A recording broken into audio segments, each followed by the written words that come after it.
Welcome to an introduction to Fairytales and Oddities, bite-sized. Fairytales and Oddities is my new book, a collection of 10 interconnected short stories that play with language and style through comedy, mysterious history, and threatening magic. Each day I shall introduce a different story, say a few words, and read a short extract. I hope you enjoy.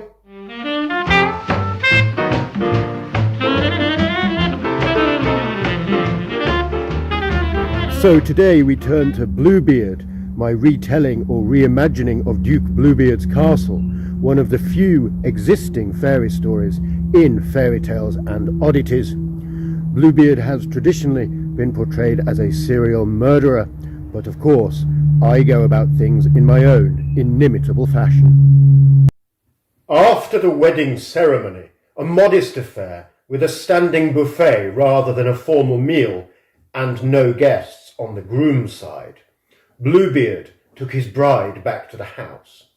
House was a rather inadequate word, however, as she found when it heaved into view. Athlone was a dark place. Even the name was sombre, mournful, and it was enormous, with east and west wings and cornetto minarets in the centre. Bluebeard had lived there so long that no one in the town could recall if ownership was ancestral or he'd bought it. Either way, Bluebeard hadn't aged in many years. While not an obviously intimidating presence, the villagers avoided Bluebeard on his infrequent trips to town because of the mystery. We fear those who don't appear to need human contact. It seems we don't see them often. Many times he wore a stretched, quiet smile, which had the effect more than anything else of blindness, the private pleasure of his nature, personality lines drawn long. His wife seemed an unusual choice, the gregarious daughter of a rich merchant named Hans Cancer. She had easy, forsythia charm, unused to suffering. Early 20s, teapot cheekbones, twice a winner of the town's Little Beauty contest. There was nothing materially boastful there, simple strength in biology.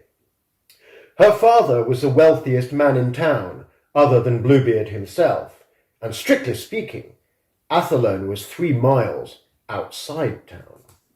From a droll point of view, it's easy to wonder at the attraction, but we shouldn't. Bluebeard, although old and publicly undramatic, had secure charisma that was undeniably attractive. For a girl who'd grown up with a powerful father, it was a natural progression. "So finally we are here," said Bluebeard. "My castle is not a place of celebration or gaiety like your father's. Speak to me. Are you coming?" He stepped down from the coach and extended his arm. Above Athalone's turrets, birds wheeled in currents. "I'm coming, darling Bluebeard. One moment, please." She gathered her things and took his arm to step down onto the gravel. "Are you coming?" "Oh yes, darling Bluebeard." The castle gates groaned open for them, and she turned.